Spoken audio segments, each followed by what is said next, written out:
Fala pessoal, tudo bem com vocês? Sejam bem-vindos de volta ao Girando Alfa. Eu sou o Lucas e hoje eu vou fazer um comparativo bem completo falando das duas melhores empresas do setor de incorporação imobiliária, na minha opinião, né? A Trisul e a Exetec.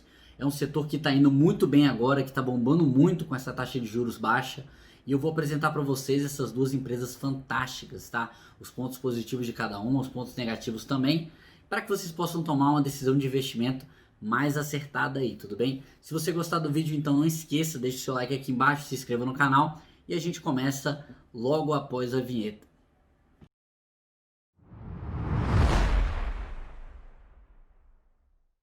Bom, vamos lá, pessoal. Primeiramente, eu queria falar que essa plataforma tá fantástica agora que a gente teve esse redesign da plataforma, né? Essa UX da plataforma tá muito bacana mesmo, eu gostei bastante. Então, se vocês ainda não são inscritos na plataforma, eu vou deixar aqui o link aqui embaixo. Clica lá, se inscreva. Se você já é inscrito, dá uma olhada na plataforma como ela tá agora. Eu acho que ela vai estar de uma forma muito melhor para você navegar através dela, uma forma muito mais intuitiva, né? Parabéns, Rafael, fez um excelente trabalho aqui. Mas então, vamos ao que interessa, pessoal. Vou começar falando da Exetec, tá? Que eu acho que é uma das empresas, quando você fala construção e engenharia na Bolsa de Valores, a referência é a Exetec, não tem jeito.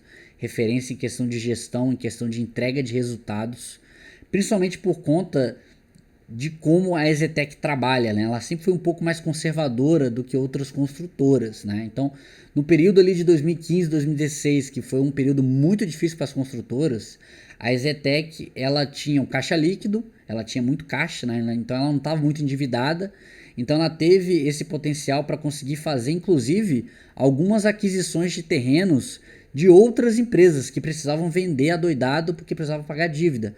Então o que aconteceu basicamente, né, um contexto aqui daquela época, teve muita empresa que estava tendo uma expectativa muito grande de lançamento, de vendas, e acabaram não se concretizando, né? Então essas empresas estavam alavancadas para conseguir construir muito rápido, e acabou que a demanda não veio, né?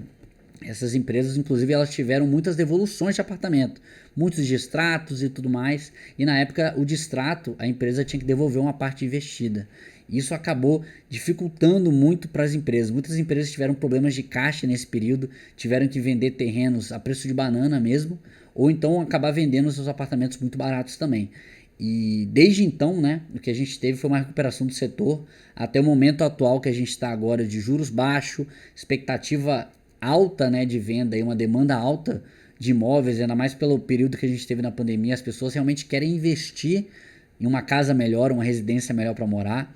Então o momento atual desse setor era um momento extremamente positivo, tanto pela taxa de juros, né, que você tem um juros mais atrativo para que as pessoas possam financiar os apartamentos, como também o sentimento geral de morar numa casa, sei lá, mais espaçosa, com um quarto a mais, né? As pessoas passaram muito tempo dentro de casa em 2020 e acabou que esse sentimento veio à tona. As pessoas fizeram muitas reformas, compraram muitos móveis, eu fiz isso também, então é uma coisa muito comum esse sentimento. Bom, falando das empresas agora, por que eu acho que esse tipo de comparativo é extremamente saudável e que essas empresas têm muito a ver, tá? Porque elas têm atuações muito semelhantes, né? Tanto a Exetec, talvez a Exetec mais do que a Trisul, porque a Trisul ela tem um foco também em média renda, ali em baixa renda, mas a Exetec como a Trisul, hoje em dia elas estão focando muito na alta renda em São Paulo. Então essas duas empresas elas têm uma estratégia muito parecida, né? A Trisul, principalmente, se você for olhar o histórico da Trisul, ela surgiu ali em 2007 como uma empresa muito focada na alta renda.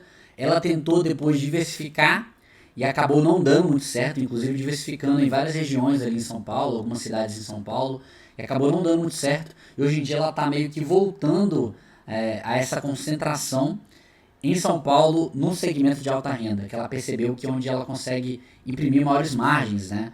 Principalmente por conta do land bank dela ser muito focado ali na região sul e na região oeste de São Paulo, que são regiões extremamente valorizadas. Então, essas empresas elas têm características muito similares, estratégias muito similares. A diferença principal, talvez, entre essas duas empresas é o momento no qual cada uma delas estava nos anos anteriores. A Exetec ela sempre teve uma qualidade de gestão e de entrega de resultados muito boa, ela sempre foi muito mais perene. A Trisul, ela melhorou demais nos últimos 3 anos e agora ela está chegando num patamar aí que eu acho que é muito interessante e que a gente tem que ficar de olho nessas duas empresas.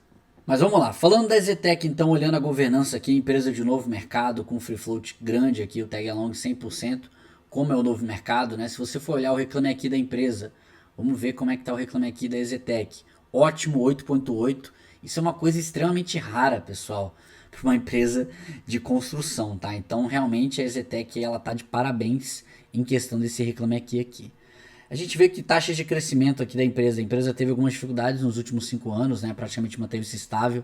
É claro, teve um ciclo imobiliário aí se revertendo, né? E agora a gente está vendo os lançamentos da empresa voltando. Então, provavelmente nos próximos anos a gente vai ter um crescimento maior desse lucro aqui. Tanto que a empresa anunciou vários lançamentos para o ano que vem. Esse ano ela foi um pouco mais conservadora, segurou um pouco mais os lançamentos. Quando a gente olhar especificamente na apresentação do resultado desse trimestre, a gente vai ver melhor isso. Uma empresa que tem uma rentabilidade de 10%. A grande sacada da EZTEC, eu acho que o que coloca ela acima do patamar das outras empresas desse setor, as margens da empresa, a eficiência da empresa é muito alta, né? A margem líquida aqui beirando os 40%. E se a gente for ver, né, isso historicamente, a empresa sempre teve margens bem altas, né? Então isso é bem interessante para o setor dela. O endividamento da empresa sempre negativo aqui, né? Dívida bruta sobre patrimônio líquido, zero. Dívida líquida EBITDA negativo, a empresa tem caixa, né? Tem caixa líquido que a gente fala.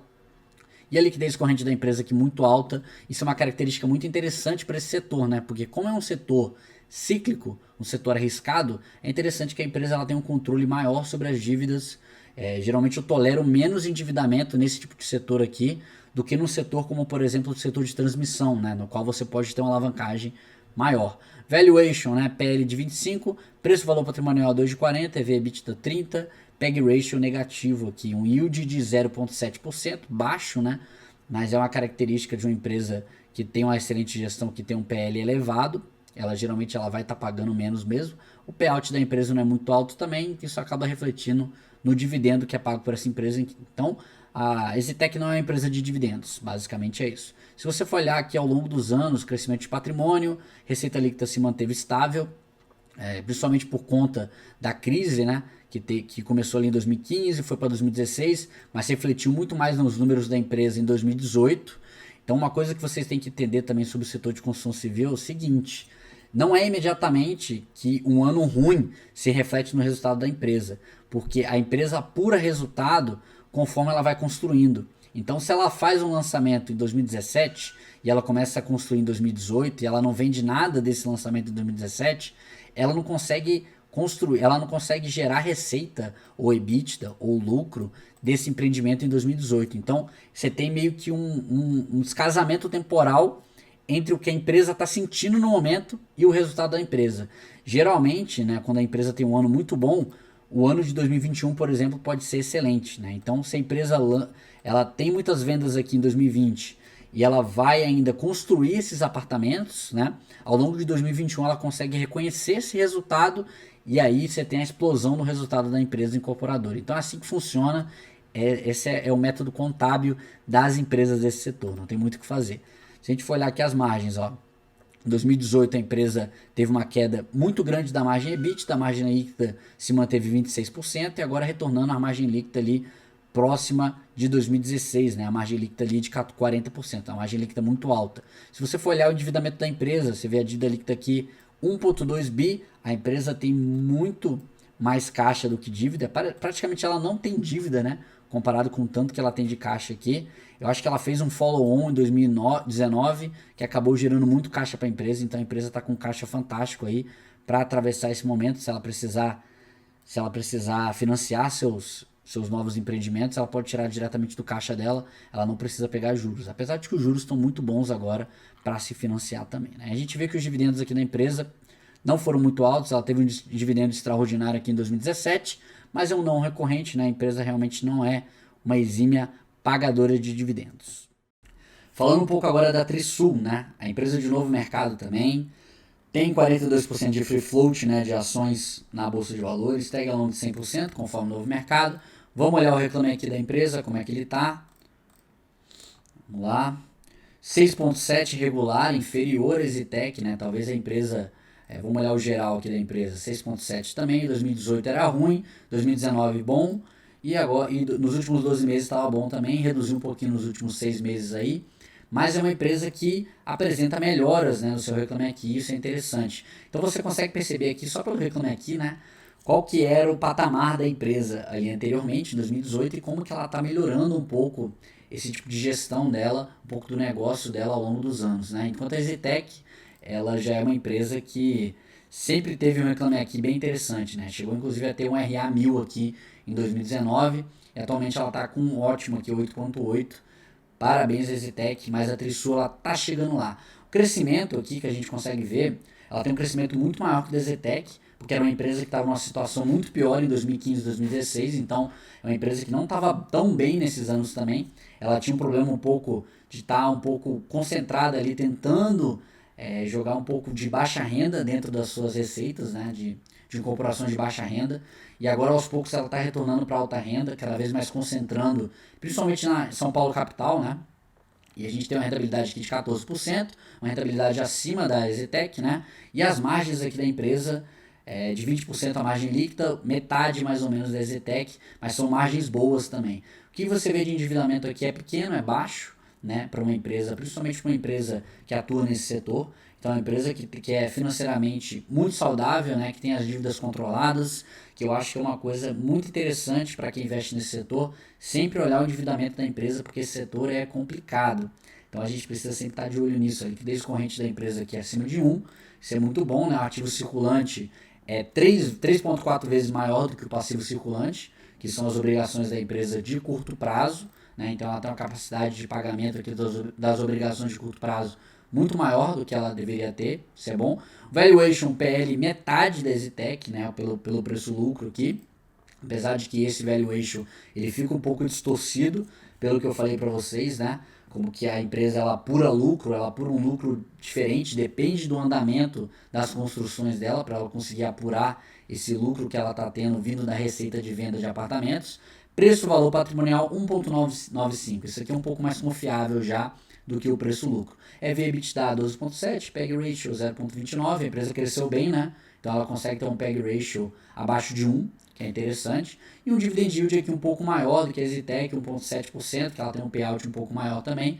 Por isso, mas ainda assim não é uma empresa pagadora de dividendos, né? Não é uma empresa assim que distribui muitos dividendos. Você vê que a empresa também está focada em crescimento, em investir no seu negócio e melhorar a sua gestão, tá? A gente consegue ver aqui o crescimento do patrimônio líquido, a receita líquida também cresceu, dobrou nesses anos, o EBITDA aumentou bastante aqui, né? 4 vezes praticamente, o lucro líquido explodiu.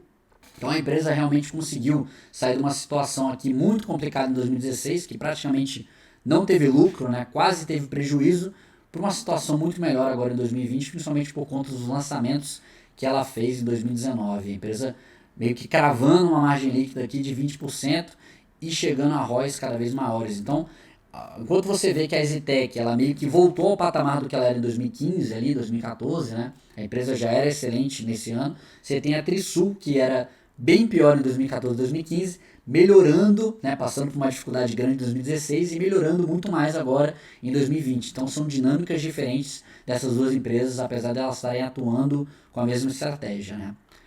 Então a gente vê aqui as margens crescendo, né, o ROI crescendo também da empresa, muito interessante.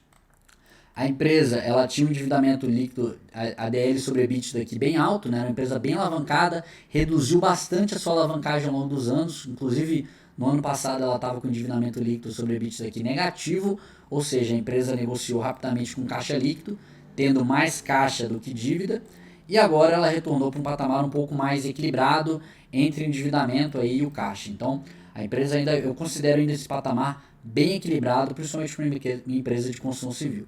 Se você for olhar os dividendos aqui, os dividendos têm crescido, né? Também com os resultados da empresa, o que é bem interessante, né? Bom, a gente vê essa escalada aqui dos dividendos junto com os resultados da empresa. Bom, vamos lá, pessoal. Indo aqui para o webcast da EasyTech no 3T20, eu quero mostrar uma coisa interessante para vocês. As vendas brutas da empresa ao longo de 2019 e 2020. O que a gente vê aqui é umas vendas muito fortes aí em 2019, que acabaram culminando em 1,6 bi, né, de vendas performadas aqui, vendas brutas, e a gente vê um T20 que começou muito bem, né? Começou inclusive acima do 1T19 e de repente, pá, não consegue vender direito no 2T20. Uma recuperação muito rápida aqui da EasyTech, foi uma coisa muito impressionante. já acima do 3T19 em vendas. Então, expectativa, pelo menos minha, para o 4T19 é que a empresa vá melhor aqui, talvez chegando perto de 600 milhões aí de vendas brutas no 4T20, e aí realmente vai ser um retorno fantástico aí para a EZTEC, tá? Que a gente vê que tradicionalmente aqui, no quarto trimestre, a empresa de incorporação ela tende a vender muito mais, né? Então a gente vê uma certa sazonalidade aqui para a empresa no final do ano vender muito mais. Continuando aqui, olhando os próximos lançamentos da empresa, a gente vê 319 milhões em VGV, 224 milhões em VGV aqui dos lançamentos subsequentes, aproximadamente então meio bilhão que a empresa está pretendendo lançar aí nos próximos anos. E eu quero mostrar uma coisa aqui muito interessante para vocês, que é essa parte aqui de resultado a apropriar. Como eu falei para vocês, né, a empresa ela pode apropriar resultado conforme ela vai entregando os imóveis, né, conforme ela vai construindo, ela vai apurando o resultado das vendas. Então, isso aqui é bem interessante para você ver o que esperar do resultado da EZTEC mais para frente. A gente vê uma margem aqui de 46%, 45%. Atualmente a margem líquida da empresa é 40%, então a tendência, né, é que essa margem ela suba um pouco mais do que a gente está vendo aí nos últimos 12 meses, tá? E a gente vê um resultado a apropriar aqui muito grande, tá, pessoal? Aproximadamente aqui, você pode botar aí 2 bilhões de resultado a apropriar. Se você for olhar a receita da empresa nos últimos 12 meses, foi aproximadamente 1 bilhão. Então é muito comum a gente olhar aqui, se a gente for manter uma margem até maior, que a empresa chegue próximo do lucro aí de talvez 800 milhões, 900 milhões até em 2021, tá? Eu não ficaria surpreso se isso acontecesse, se ela conseguir apropriar todo esse resultado aqui que falta para ela apropriar. Então realmente um lucro aí, uma alta do lucro muito grande, que eu acho que justifica bastante a alta da empresa nos últimos meses.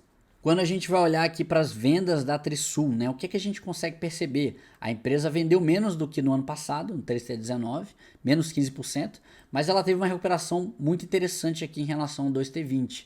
Então, a conclusão que eu chego olhando isso aqui é que realmente essas empresas de venda de construção de imóveis e tudo mais, elas tiveram uma dificuldade muito grande de vender durante a pandemia, né? Porque, claro, eu acho que é bem óbvio, né? Quando você quer comprar um imóvel, que você vai fazer um investimento razoável ali, você vai praticamente tirar, às vezes, o dinheiro da sua vida inteira de trabalho em um imóvel, né?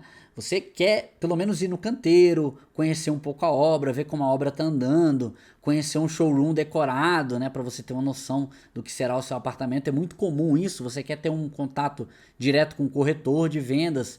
Uma venda online, uma venda digital, nesse momento aqui, é muito difícil, realmente. Você consegue entender isso aqui plenamente, né? Então, a perspectiva aqui para a Trisul é que eles provavelmente se igualem o 4T19 no próximo 4T20, né? Então, eles têm uma recuperação maior e provavelmente eles chegam a um nível de vendas ali parecido com o 4T19. Pelo menos é isso que eu esperaria da Trisul para o próximo trimestre.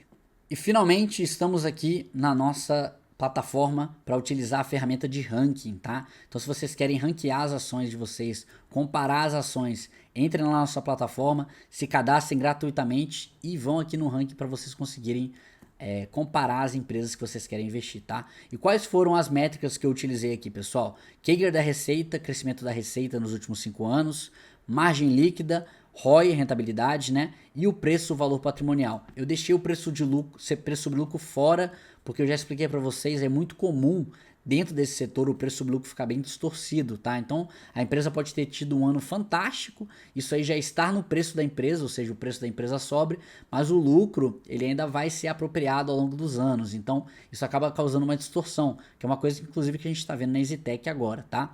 Olhando a receita aqui, a gente vê que, como eu falei para vocês anteriormente, né, a EZTEC já estava muito bem em 2015, teve uma queda ali considerável, chegando até o fundo do poço foi 2018, né? E agora ela está voltando ao patamar de 2020, né? Então ela teve um crescimento de receita aí muito tímido ao longo desses 5 anos. Ao passo que a Trisul teve uma melhora fantástica aí da sua execução, né? E conseguiu crescer muito mais. A margem líquida da EZTEC, que eu acho que é o que coloca ela acima do patamar das outras empresas, né? Você percebe que talvez por conta do nome da empresa, do renome da empresa, ela consegue vender o seu metro quadrado um valor um pouco maior e tem uma eficiência ali maior nos custos, né? Consegue conter um pouco maior os seus custos na hora da venda e consegue apropriar uma margem maior no momento que ela vai vender o seu imóvel. A Trisul também tem uma margem muito boa para o setor de construção civil, na minha opinião, 20%, tá bem na ideia aí. A gente vê a rentabilidade da Trisul acima da EZTEC aqui, 14% contra 9%, né? Uma rentabilidade que também ela é distorcida pelo lucro líquido da empresa no momento. E um preço-valor patrimonial, eu acho que extremamente justo aqui em relação a essas duas empresas. A gente tem a EZTEC com um preço-valor patrimonial 25% acima aproximadamente da Trisul. Eu acho que faz sentido esse tipo de precificação aqui. Eu acho que a EZTEC realmente ela é um pouco superior à Trisul, principalmente por conta do histórico dela, tá? Então, olhando aqui a média do setor, a EZTEC fica abaixo, a média da receita, do crescimento da receita, e a Trisul ela fica acima. A margem da EZTEC realmente é uma das maiores do setor, se não for a maior, e a Trisul está um pouco abaixo ainda da margem do setor, mas eu acho que a tendência é a Trisul conseguir chegar nessa margem de 30% aí. Isso pode ser um ganho interessante de valor para a empresa. E o ROI das empresas aqui bem comum aí do seu setor, né? A Trisul um pouco acima, a EZTEC um pouco abaixo. E o preço-valor patrimonial da Trisul, incrivelmente, né, abaixo da média do setor de construção civil, né? Então, talvez a Trisul aí seja uma oportunidade interessante aí para quem gosta de ganhar um pouco mais sobre aquela empresa que está crescendo, que está melhorando um pouco mais. Enquanto a EZTEC ela é uma opção para quem é um pouco mais conservador, que gosta de olhar um pouco mais o histórico da empresa, enfim, que gosta de investir numa empresa um pouco mais consolidada dentro do seu mercado, tá? Então é basicamente isso, galera. Espero que vocês tenham gostado do vídeo, que tenha ajudado vocês a tomar uma decisão de investimento. Se você gostou do vídeo, curta aqui embaixo. Se você tiver um grupo de WhatsApp com amigos aí, manda esse vídeo para eles, isso vai me ajudar demais. Fala para eles se inscreverem no canal aí. Tamo junto, até semana que vem. Bons investimentos a todos.